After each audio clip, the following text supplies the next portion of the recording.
Feliz Ano Novo! Aê! Bom dia a todos e começa mais um programa Quadrinhos com essa galera que estava aqui ano passado e volta esse ano! Adeus, ano velho! Feliz Ano Novo! Que tudo se realize no ano que vai nascer. Chega! Muito dinheiro no bolso, saúde pra dar e vender. Pronto. Tá, feliz ano novo pra todo mundo, é isso aí. Tá, fala o que você quer falar. Não, depois me fala. Depois você fala. Muito bem! Já que o Zé Paulo, tu vai se lembrar que a gente já fez essa brincadeira uma vez. Só que foi com os 952, alguns anos atrás, que a gente começou o ano, né, falando de quadrinhos, para variar de DC, que é a tua especialidade máxima, né? 952 não aconteceu. Aconteceu que a gente fez um programa sobre isso. Não aconteceu. Peraí. Você quer saber de uma coisa? Você participou. Você participou e teve um segundo programa que ainda falou de outro personagem. Eu sei, mas cara... Aquaman. 952. Orin estava... E você falou do Orin. Tem coisa boa demais nos 952, Não, cara. mas cara, É aquela. 952 foi uma coisa que no final... Peraí. Um falando de cada vez que eles não viram bagunça. É isso aí. 952 foi uma coisa que no final foi tão frustrante, mas tão frustrante, que eu já olho assim pra aquilo e falo, quer saber, eu vou fingir que isso não aconteceu. Disbelief. Zander. Eu não sei, assim, pra mim, o que mais... A gente, peraí, rapidinho. Já falou o Thiago. Fala, Zé. Pra mim, o que mais me deprime nos 952 é que quando o negócio começou a dar errado, eles tentaram fazer um remendo de trazer o pessoal antigo de volta e não sei o que, depois amalgamaram tudo, que virou um... Ô, tio, a amálgama foi DC e Marvel. Não, eles amalgamaram o... Você não pegou a piadinha, não? Peguei. Então. Eles amalgamaram o universo pré-952 com o universo 952, velho. E gerou mais uma Assim, explosão do tempo. Tá. Uma das coisas que legal, daria um programa até, talvez, se você quiser gravar um dia, é o negócio do Super-Homem, por exemplo. Que o Super-Homem dos 952 está morto num pod kryptoniano, mesmo que ressuscitou o Kal, quando o Apocalipse matou ele. E o Super-Homem antigo, do antes dos 952, voltou, só que ele está com menos poder. Pois é, então, muito bem, senhor Carlos. Feliz Ano Novo, Edson. Alguém aqui é decente nessa bagaça. Né? Alguém tem um Tá, quê mas de o que sanidade. a gente fez no 952 você quer fazer de novo? Não, só falando que a gente começou o ano de novo. Ah, tá. E hoje o programa ele tem um que é um pouco depressivo, porém um quê de homenagem. E, bem, senhores, eu adoro começar com perguntas nada a ver, mas mó legal. Um momento onde você prometeu alguma coisa pra você mesmo, aquelas promessas de ano novo que você conseguiu manter. Nossa. Caralho. Tava acompanhando essa pergunta até o finalzinho, cara. Promessa de Ano Novo. Eu sou ótimo de fazer e péssimo de cumprir. Cara, eu não sei nem quando foi a última promessa de ano novo que eu fiz. E a última que eu Imagine uma que eu cumpri. Promessa de ano novo é um negócio que ele, com o passar dos anos, ele começa a virar um negócio tão deprimente que... Thiago, Nem me arrisco. Nem se arrisca. sobrou você, Zander. Eu tava prestando atenção, desculpa. O quê? Mas é um negócio... Uma promessa de ano novo que você fez e conseguiu cumprir. Nenhuma, velho. Quem que cumpre promessa de Ano Novo? Quem que velho, compra essa mais promessa de ano, exatamente. Você faz uma coisa que você... Cara, eu já faço muita coisa que eu prometo que eu vou fazer e eu não faço, cara. Já tem muita coisa. Eu não preciso de mais uma na minha vida, velho. Tá bom, gente. É isso, e você? Eu. Por incrível que pareça, tentar engordar. Olha só. E deu certo. O problema que foi há uns 20 anos atrás. Eventualmente as coisas deu certo. Não tô dizendo que deu certo no momento certo, tô dizendo que deu certo. Esse ano eu vou engordar. Pois é. Tá aí uma boa promessa de ano novo. Se eu tivesse feito essa promessa, talvez eu tivesse cumprido alguma promessa, talvez. Essa promessa é uma promessa que dá pra cumprir. Essa dá pra cumprir. Não quando você tem um metabolismo super acelerado. Há 20 anos atrás, nem Querendo! nem sonho, velho. Eu tô Nem querendo sonho. Gente, Eu passei acho que uns 10 anos com o mesmo peso, assim. Aí, Ó, só que faz quando uma eu comecei pergunta agora. a engordar, eu comecei a engordar. Fazer uma pergunta agora. E vocês, qual foi o ano novo que vocês lembram assim que foi um ano novo que, caramba, como foi incrível? Cara, tem vários. Um milhão. Vários. Cara, O antigamente. pior é que, assim, 80% dele é do lado desse cara que tá aqui do meu lado. Complica, né? A gente tem um hábito, velho. Por Sa- exemplo, quando o ano vira, eu ligo pra ele, independente de onde eu estiver, porque normalmente eu passo o ano novo pra minha família. E é o meu primeiro, e a minha primeira ligação do ano é ligar pra esse cara. Mesma coisa. amor. Quando ele não liga pra mim, eu ligo pra ele. E, cara, assim, metade dos bons anos, dos melhores anos novos que eu já tive, eu não lembro deles. Eu tava muito bêbado. Muito, mas muito bêbado. Olha o tava, exemplo, assim, olha o exemplo para a família. Pros velho. ouvintes. Para as filhas. pros E filhos. eu já tirei pra mim que antes que todo mundo possa contar as minhas histórias pra minha filha, eu vou sentar e vou contar todas, porque aí ela sabe a minha Cara, versão eu- dos fatos. Cara, pro meu filho eu sou perfeito, velho. Assim, eu não tenho problema com isso. É, cara, eu recomendo. Mintam pros seus filhos. Não vem com essa de, ai, quando eu era jovem eu bebia. Não bebia, minha filha. É tipo a mãe do McFly, lembra a mãe do McFly? Do futuro? Tem que ser assim, velho. Minhas histórias são bem públicas, elas são... Cara, e eu eu nunca sou saí- conhecido eu nunca por saí ter uma na boa vida, memória. Eu Então, nunca assim, saí se- correndo atrás de nenhum amigo meu pra pular em cima dele no meio da loja. Eu Ou no meio da sou, rua, eu sou ou no meio da conhecido rua. por ter uma boa memória. Então, se eu contar e alguém chegar e falar, não, é porque o Zé me contou assim, provavelmente as pessoas vão virar, então, se o Zé contou assim, é porque assim é verdade. Por isso que seu apelido é baú. Né? Pois é. Curiosamente, falando isso, mas eu acho que um dos mais recentes, assim, do que eu lembro de fim de ano, foi justamente numa festa na casa de uns amigos meus, uns anos atrás, que, caraca, eu fiquei bêbado. Raramente isso acontece, mas aconteceu e foi legal. Não, já teve festa de ano novo que eu fui chegar em casa 10 horas da manhã Do dia seguinte. do dia seguinte. Dia 2. Do dia primeiro. Mas assim, já bebi, já... Inclusive existe... Já cheguei em casa no dia 2 também. Já aconteceu. aconteceu. Gente, eu acho que o mais legal do Natal e Ano Novo é que são duas datas muito próximas e que automaticamente uma coisa leva a outra. E nessas coisas é que a gente... Uma coisa que eu aprendi quando criança, se bem que minha família, vocês sabem, né? Minha família sempre foi uma estrutura, família pequena, que era eu e minha mãe, hoje é eu e o Samuel, né? E, inevitavelmente, Natal pra gente sempre foi aquela coisa meio perdida. Mas o Ano Novo pra gente era simplesmente o inverso, porque a gente ia pra casa da galera, ia fazer festas e tudo mais. Então pra mim Natal é uma coisa meio deprimente, mas o Ano Novo pra mim sempre foi uma coisa animada, alegre, divertida. E eu acho que, talvez pra mim, o Ano Novo ele tem uma visão bem diferente. Ser uma coisa mais feliz, o que sempre me lembra algo que eu estou falando para as pessoas, né? O pessoal fala muito de perder peso, ganhar peso no ano que vem, nessas festas de fim de ano. Eu já estou usando a frase que eu acho que era até do Jô Soares. O que engorda não é o que você come entre o Natal e o Ano Novo, e sim o que você come entre o Ano Novo e o Natal.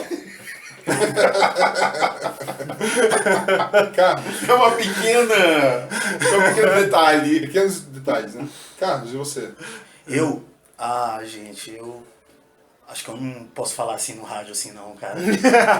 É proibidão, o meu Réveillon inesquecível é proibidão. Envolve pessoas nuas. Envolve pessoas nuas, drogas ilícitas. Aí é difícil mesmo. Aí é complicado. Aqui a gente pula essa parte. Melhor me preservar. Preservar as pessoas ao seu redor, né? Eu não tenho tanto orgulho do meu passado, né? Meu filho pode estar escutando o programa. Meu filho pode estar ouvindo o programa e ele sabe que eu sou uma pessoa sincera, honesta e que eu nunca fiz nenhuma loucura na minha vida. Que fique claro, Exato. que fique bem claro, que fique registrado. Eu não levei meu filho, a mãe dele, de moto pra ter ele com 9 meses de gravidez. Eu não fiz isso. Eu não sou uma pessoa louca nesse sentido. Isso aí é... Você só tinha moto na época, não era? Então. Claro. Uma pergunta. Ela chegou viva no hospital e teve filho. Então, Pois é, então que importa. filho. Teu filho tá aí, não tá? Eu só fiquei numa dúvida. A tua ex, né, a mãe de Samuel, ela foi de frente ou ela teve que ir de costas com você por conta da barriga? Ela foi de frente pra mim. Na verdade, eu fui quase que em cima do tanque e ela quase que em cima daquela partezinha de plástico já. É porque quando você falou que levou ela de moto pro hospital, eu pensei na logística da coisa. Cara, é uma coisa meio doida. Tipo... E a CG não é uma moto grande. E mulheres grávidas costumam ser pessoas grandes. Pois é. Pessoas grandes. Gente, 2 músicas de New Year's. New Year's Day do... Se bem que essa música não tem nada de legal, né? Mas a história que a história que a gente vai falar também não é uma história muito feliz. Pode ser New Year's Day do YouTube, né? Mais alguma? Ou eu procuro alguma coisa de New Year's por aí? Procura alguma coisa de New Year's. Ok, daqui a pouco a gente volta. Você sabia que é com a certidão de nascimento que a criança pode se matricular na escola e ter atendimento médico nos postos de saúde e hospitais? E que é com a certidão de nascimento da criança que os pais podem participar de programas como o Bolsa Família e podem ter direito a outros auxílios sociais?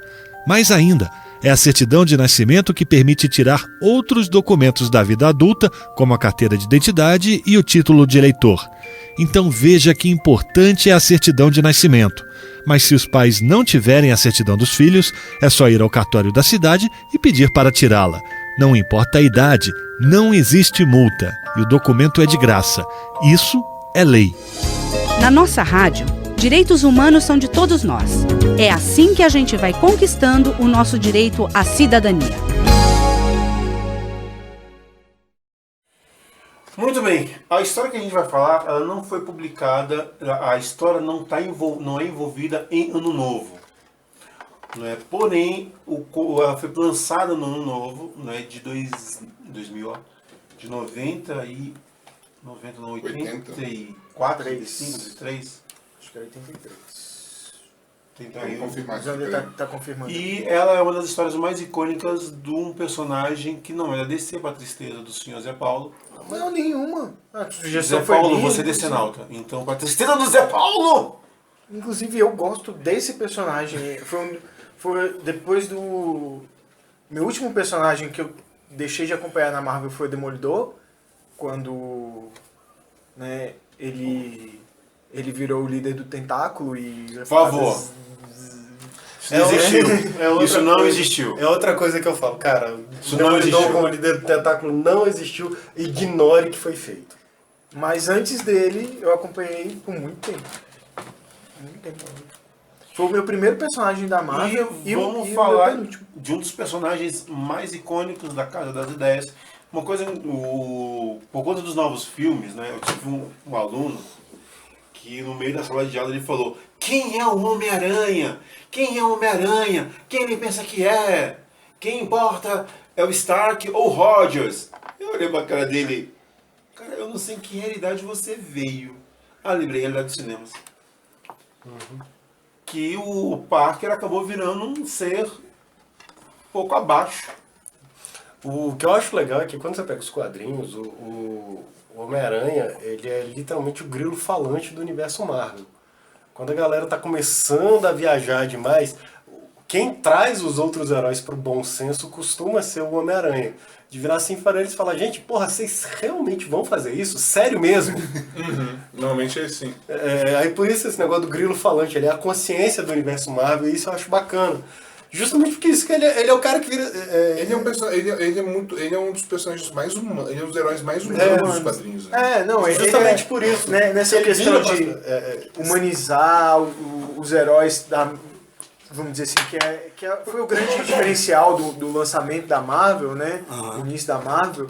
O Homem-Aranha é o expoente máximo disso. Ele é um cara que tem que brigar pra pagar a conta. É o cara a tia doente. Que tem a tia doente. Ele é zoado na escola. Ele é super-herói por insistência. Porque qualquer outra pessoa já teria largado essa porra há muito tempo.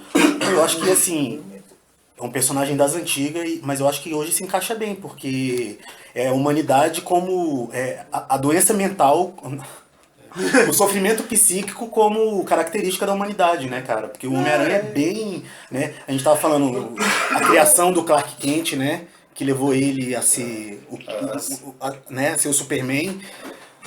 Os traumas do Homem-Aranha, né, cara? O cara ele vive à base de culpa, né? Sim, na verdade, ele é um cara que tem superpoder, mas grande parte das histórias dele lembram sempre que ele é humano, ele tem algum problema humano, seja comprar remédio pra tia doente, seja pagar uma conta, seja um trabalho de escola, seja não sei. E aí, assim, isso assim, a humanidade das coisas sempre de uma forma ou de outra, ela atravessa o meio da história do Homem-Aranha. Gente, isso aí, eu acho que todos os problemas do Homem-Aranha seriam resolvidos com Prozac.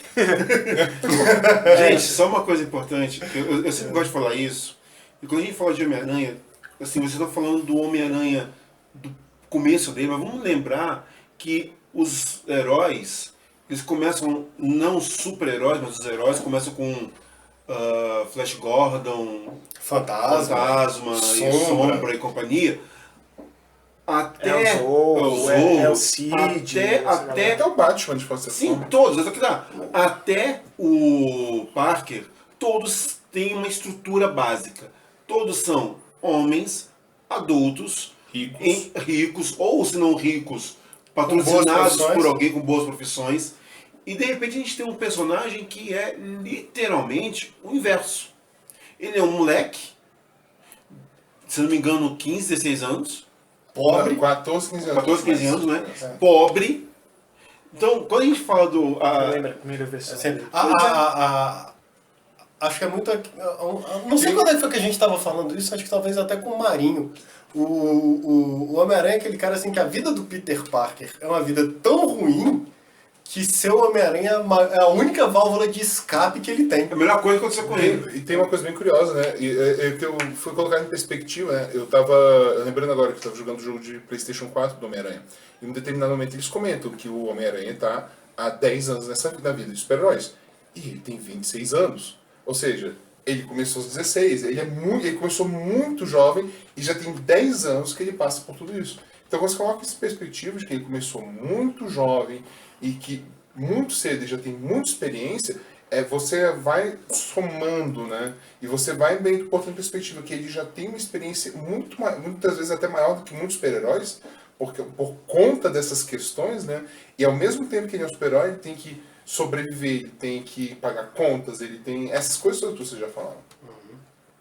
Tem uma das histórias. Aliás, assim, aí vem uma das minhas perguntazinhas mais legais. Eu dei uma, mandei. Próximo. Não, nessa não, por favor. Um grande momento. Eu já fiz essa pergunta para vocês. Né? Talvez não por causa, mas um momento rápido onde você fala, essa é o meu grande momento do Homem-Aranha. O grande momento dele, para vocês. Um grande momento do Homem-Aranha? Sim. Provavelmente é um momento sofrendo, né? Porque o Homem-Aranha se lasca muito. Mas eu lembro de um momento... A morte da Gwen Stacy, né, cara? Obrigado. Isso ainda não. Teve uma saga também, que eu acho que foi o Bendis que escreveu, que era aquela... dos mutantes, cara. Que a Wanda acaba com os mutantes. Aí tem a Dinastia M. Dinastia M, né? Isso. Começou muito bem, mas terminou... Aí existe todo... Aí todo mundo foi feito... outra realidade, né? Sim. Aí é outra realidade onde o Peter Parker se deu bem na vida. Ele é casado com a Gwen. Ele é casado, acho que é com a Mary Jane, eu não sei. Não, ele é casado com a Gwen. Tem filho, né? A Gwen tá viva, ele é casado com a Gwen. Ele é um cientista de sucesso, ele é tudo de bom, né? Só que aí o Wolverine vai lá, né? Aí descobre que aquela realidade toda não existe. E aí ele vai falar pro Peter Parker, né? Peter Parker, lamento muito, mas... Né? Logan, eu posso bater em você até você bem morrer. tocante, cara, quando ele toma... Eu lembrei de duas sequências que eu gosto bastante, são bem recentes. Assim, é lógico, né? Daquela coisa, né? Tem todos os super-heróis passam bons momentos e maus momentos, né? Eu lembro da fase do Straczynski, que ela é bem divisível, por bons motivos, isso, né? e ela tem momentos muito altos. Joequezada que o diga. E momentos baixíssimos, mas ela tem duas fases, duas sequências que eu gosto muito. A primeira é o primeiro arco de histórias, que ele enfrenta a criatura que está perseguindo ele, e para poder derrotar ela, ele tem que usar inteligência, ele tem que usar todo o conhecimento de física e todas aquelas coisas que ele conhece para poder, para poder conseguir enfrentar aquela criatura que está perseguindo ele. Então, para mim, é um momento muito legal, porque muitas vezes os escritores se esquecem disso. O Homem-Aranha, ele é, acima de tudo, uma pessoa extremamente inteligente. Ele quase chega a ser um gênio. Mas as características principais dele justamente é assim, ele usa o gênio, capacidade científica para poder fazer coisas. E uma outra história, num aspecto completamente diferente, que eu gosto muito, e também dessa fase, mas mais pro final, que é quando a Tia May toma um tiro durante a Guerra Civil, e ele vai se vingar do Rei do Crime. E ele tá lá e vai enfrentar o Rei do Crime na base da mão, e ele humilha o Rei do Crime. E é um momento em que você vem aquela coisa, o Homem-Aranha é um ser humano, afinal. Né? E quando colocado contra a parede, ele vai fazer algo para poder, ele vai reagir. E essa reação dele de mesquinha, vingativa, pode parecer até fora do personagem, mas eu acho que não. Eu acho muito pelo contrário, faz sentido com o que o personagem está, porque ele chegou num ponto que agora ele precisa fazer algo para poder mostrar que ele é não só um super-herói, ele é uma pessoa poderosa. Então eu gosto muito dessa história justamente por conta disso. É uma hora que ele mostra. Eu não sou somente um super-herói, eu não sou somente uma pessoa boazinha. Eu sou alguém que vocês devem temer e ter por boas razões. E ele desce o cacete no Rei do Crime e é extremamente satisfatório. Cara, tentando fugir um pouco dessa coisa assim, drama e tudo mais, que, pô, tem 500 momentos bem icônicos assim. Cara, Homem-Aranha Azul do Loeb. Vai! Eu vou te bater! Mas eu vou quero te bater. Essa quadrilha. Não, fica quieto. A quadrilha das cores é bom. A quadrilha das cores é bom. Deixa ele falar que já falou demais. Não, porque assim, cara, querendo ou não, o Loeb, ele tem muito esse olhar, né? E ele consegue transpor muito no quadrinho do olhar do fã, do cara que ele consegue contar uma história, e essa história, ela, ao mesmo tempo que ela não é uma história assim, uma história triste, deprê do Peter e tudo mais, ela tem uma fanbase muito massa, né? E bate muito com o nosso tema de hoje, né? Porque essa também é uma dos momentos mais marcantes, quando ele tá no porão. É a história favorita. E ela... vai. E o Peter tá lá, que a Mary Jane chega e fala, você vai conversar com ela? Ele, vou. Ele começa a conversar com ela. Pô, não é quem é ela, né? Senhor Thiago, já deu o nome dela. 2 músicas de New Year's. E a gente volta daqui a pouco. E a gente volta daqui a pouquinho. Sintonizando sonhos em tempo real. 98,1 FM, Utopia.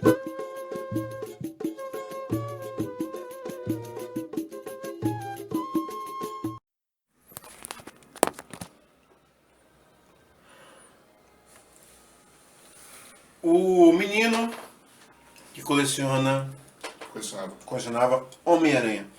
Eu não sei, mas quando eu era criança, tinha um filme de uma menina que tinha leucemia, e isso virou meio que trauma da minha infância, né, que leucemia era o fim da vida.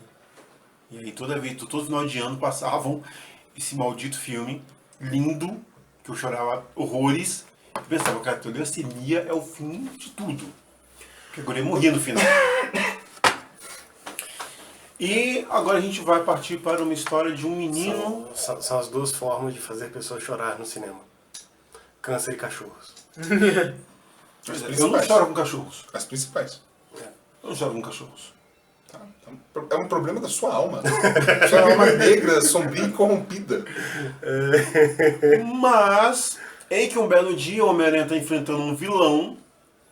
E se eu não me engano, Zé Paulo, se eu estiver errado, me corrija. Não, ele tá. A história abre com uma página de um jornal falando desse menino que coleciona Homem-Aranha e é fã do Homem-Aranha. E aí ele vai lá falar com o menino e saber ver o que ele tem de coleção, né? E é muito interessante que a história é dos anos 80. E o moleque então, guarda todos os recortes de jornal que o Homem-Aranha Exatamente. apareceu. Mesmo que a notícia falasse mal do Homem-Aranha, ele cortava porque jornais, ele revistas. queria ter as informações. Lembrando, ali. crianças, que essa é a história dos anos 1980, então o jornal, para quem não sabe, tá? é um papel que você abre e lê notícias. E também tinha revistas que você comprava para ler notícias, também acontecia. E é bem interessante porque ele vai encontrar com esse menino e o menino tá felizão, né, que tá conhecendo o Homem-Aranha.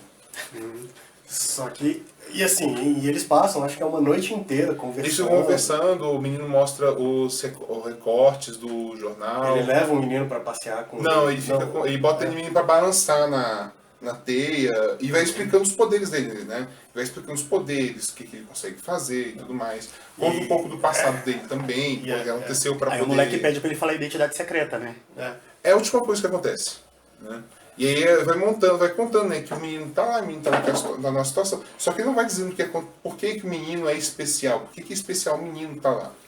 E aí eles estão, eu tô falando assim porque eu li essa história para poder fazer o programa, ao contrário deles. Não, e aí você... história, mas tem tempinho pra isso. E aí ele vai contando, e aos poucos você vai falando algumas coisas sobre o menino também. Mas é estranho, né, o menino tá lá o Homem-Aranha tem ido lá para ver o menino. E quando chega bem no final, o menino fala, não, pode me mostrar sua identidade, porque tu viveu, eu não vou contar pra ninguém. E aí ele revela que é Peter Parker. E aí na última página, aparece um recorte de jornal, continuando dentro do jornal, que revela que ele tá com leucemia, tá à beira, ele tem poucos meses de vida, né, tem pouquíssimo tempo de vida, não vai viver muito. E o repórter pedindo para o Homem-Aranha ir lá visitar o menino.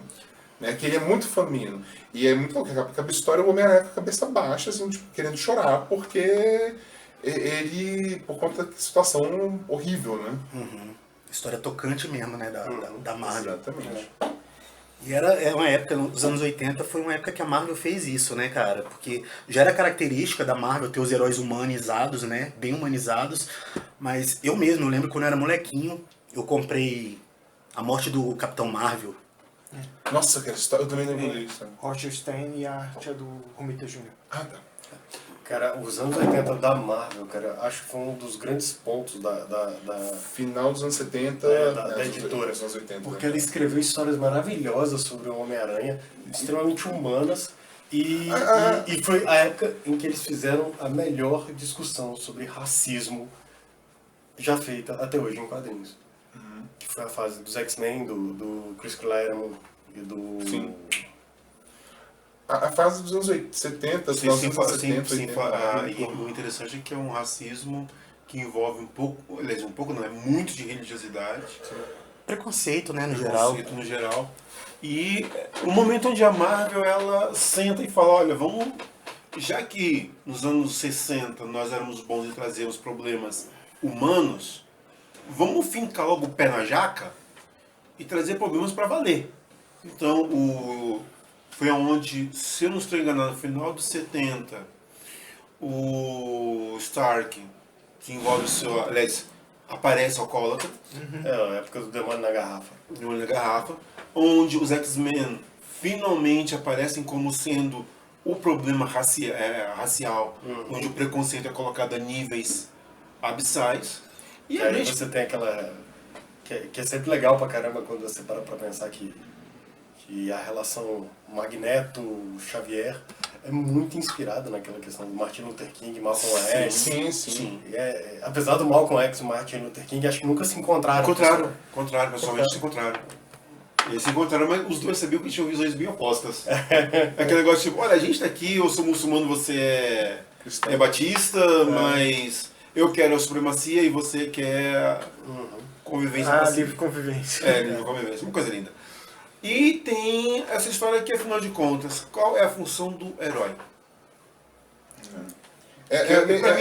Toda vez que eu leio essa história... Se você for falar de função de herói, você retoma até a ideia do herói grego, que a função principal daquelas histórias era inspirar a pessoa a dar o melhor dela. Você, como historiador, fala melhor sobre isso do que eu. Mas, por outro lado, já que essa é a resposta mais simples, os quatro na mesa, tirando o Thiago, que daqui a alguns dias será, mas pai também é herói. E afinal de contas, a gente brincou muito, tanto no programa passado quanto nesse, sobre a ideia da inspiração.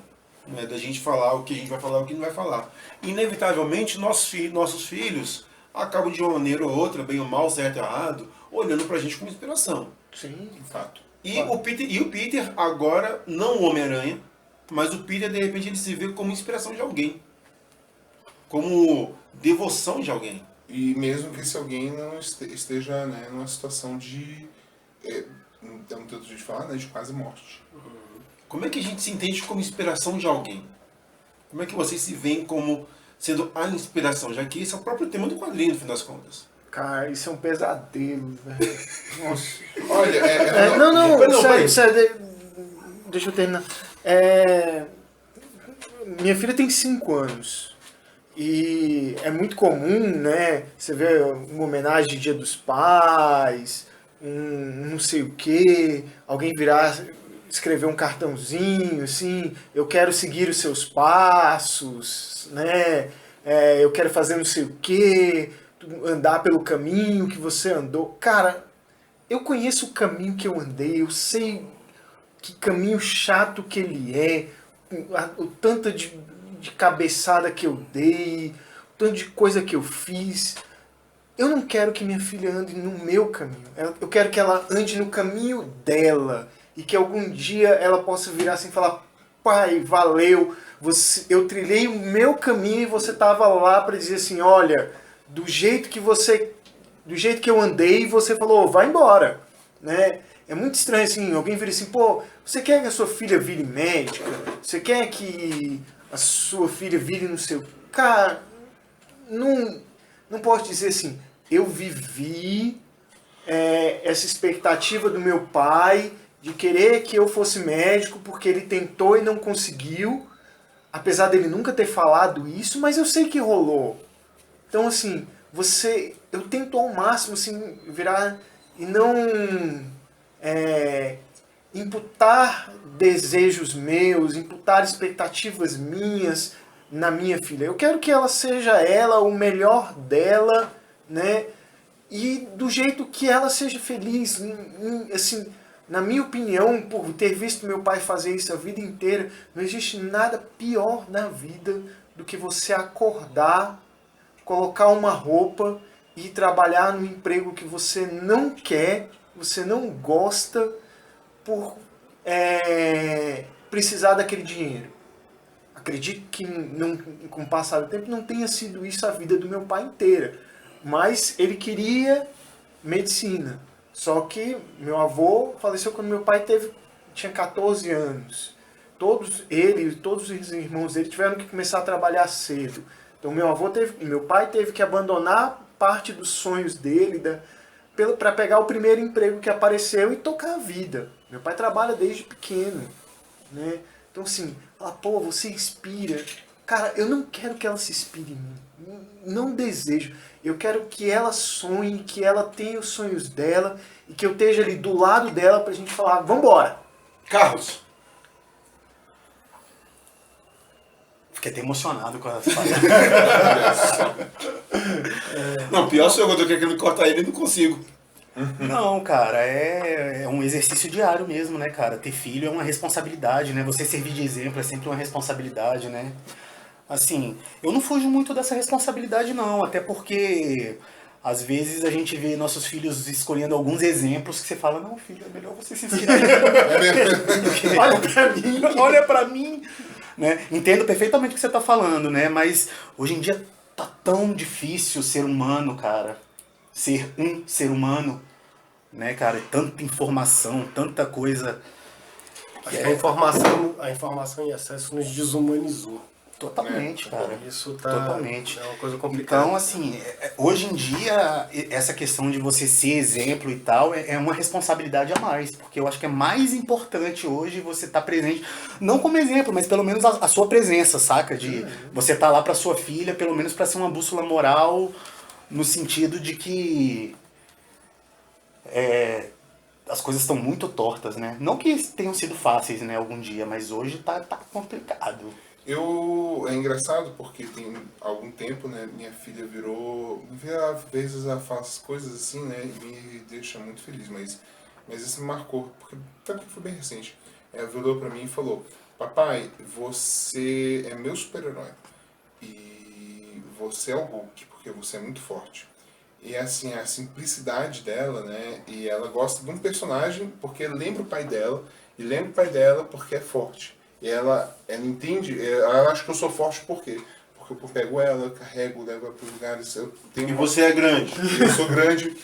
E é isso, sabe? Assim, eu conquistei já a admiração dela. Eu só preciso fazer isso todos os dias pelo resto da minha vida, sabe?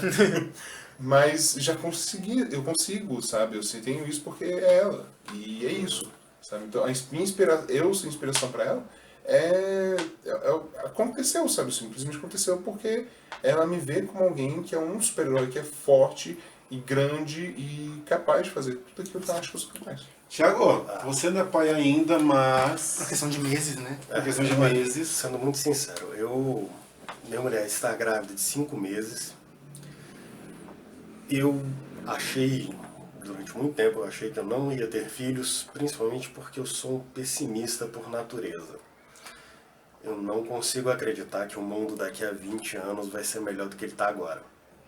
E isso sempre foi um dos motivos pelos quais eu sempre tive uma recusa muito forte com essa questão de filhos. Essa gravidez me pegou de surpresa no começo. No começo eu fiquei até bastante feliz. Só que quando caiu a ficha, eu tive um monte de problemas. Assim. Foi uma época bem difícil para mim. Tive insônia, tive ansiedade, eu tive que passar uma temporada até indo em psiquiatra para ele me passar um remédio para dormir, porque eu não dormia pensando em o que eu vou fazer, como eu vou cuidar, o que eu posso fazer, assim, eu estava para entrar em pânico mesmo. Com o tempo a coisa foi acomodando um pouco mais. Ainda tenho muito medo mesmo. Não sei o que vou fazer, eu tenho muitas certezas de que eu vou errar em muitas coisas. Ainda essa é a parte fácil. Essa é a parte... Errar é a parte fácil. É a parte fácil. Errar é a parte fácil. Só que o que eu não sei ainda é como acertar. E assim... Errando. Minha relação com meu pai é uma relação bem complexa. Eu tenho medo de reproduzir a relação do meu pai com meu filho. Eu tenho receio de não estar presente. Normalmente eu gosto muito do meu trabalho, então eu saio de manhã empolgado para fazer as coisas e eu quero que meu filho tenha isso, veja que eu faço uma coisa que eu gosto, o quanto é importante fazer uma coisa que gosta, que eles consigam ver que eu tenho um bom relacionamento com a mãe dele, que é uma pessoa que eu amo, que eu gosto, que está comigo, e te atura. E que me atura, porque lidar comigo é muito difícil. A gente sabe. Então, assim, eu estou tendo que enfrentar muitos medos na minha vida que eu nunca encarei antes. E que algumas coisas que me ajudam é tentar olhar para os heróis que eu gosto. E jamais imaginei que quadrinhos fosse me ajudar justamente nesse momento da minha vida. Porque é uma história dessa do Homem-Aranha, às vezes a relação complexa do Batman com o Dick Grayson e demais, as novas histórias que até o Super-Homem está enfrentando uma questão de paternidade agora, em histórias mais recentes que são muito bacanas, e ver que, assim, se esses heróis me ensinam alguma coisa, é que eu preciso liderar pelo exemplo. Eu preciso me tornar uma pessoa melhor. E isso anda batendo muito na minha cabeça, muito forte para mim atualmente. E é bem essa ideia de que agora eu preciso ser um pouco mais consciente nas minhas escolhas. Eu preciso pensar um pouco melhor sobre certas coisas, sobre decisões que eu tomo e as brigas que eu compro. Porque agora, daqui pra frente, né, eu tenho um espelho meu em casa.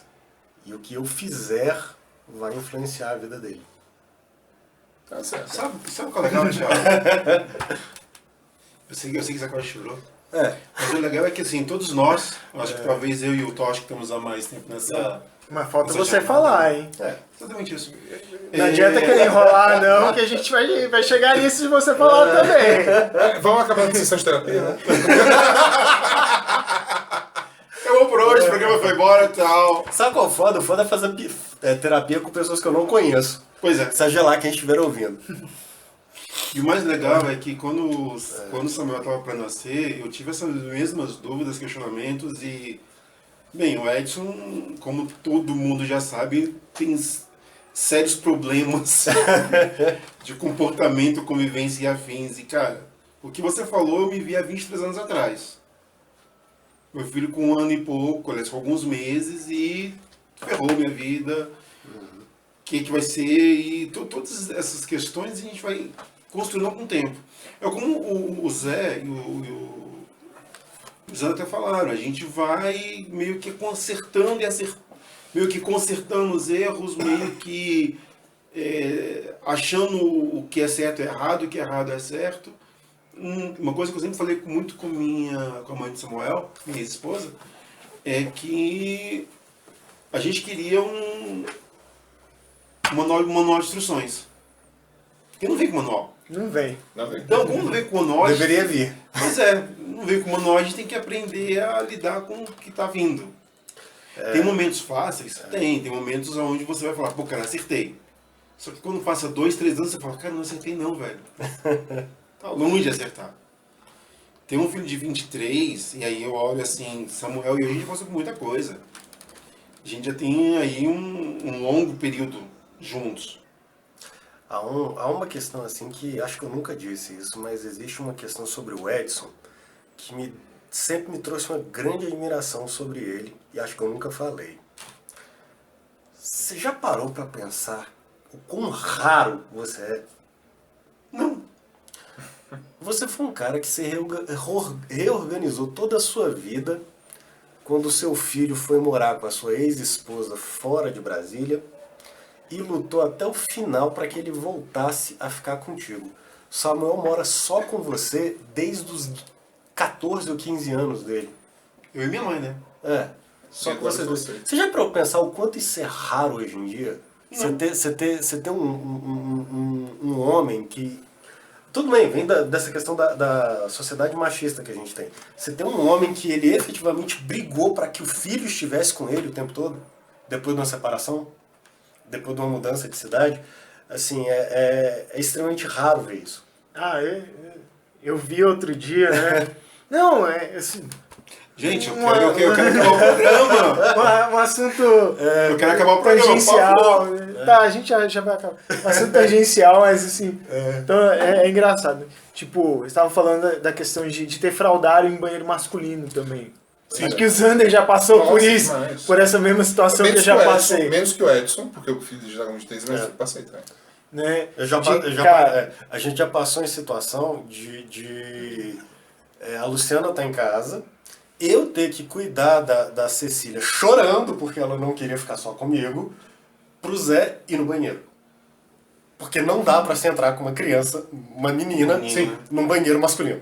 Não, e pra trocar, cara. Gente, vamos acabar o programa. Trocar. Tu pega uma menina, um bebê de colo, uma menina, pra entrar dentro do banheiro masculino pra trocar. Agora imagina, Gente, o fraudário fica no banheiro feminino. Aí você, homem, vai e invade o banheiro feminino pra usar o fraudário. Nossa. Gente, acabando o programa Quadrinhos. Obrigado. Obrigado. Acabando também a sessão de terapia. Zé. R$50 a hora. Thiago, Zander, Carlos. Que esse 2020 seja um ano de alegrias nas medidas do possível para cada um de nós. Certo? Certo. Feliz ano novo, gente. Amem seus pais, suas mães, seus filhos, seus amigos.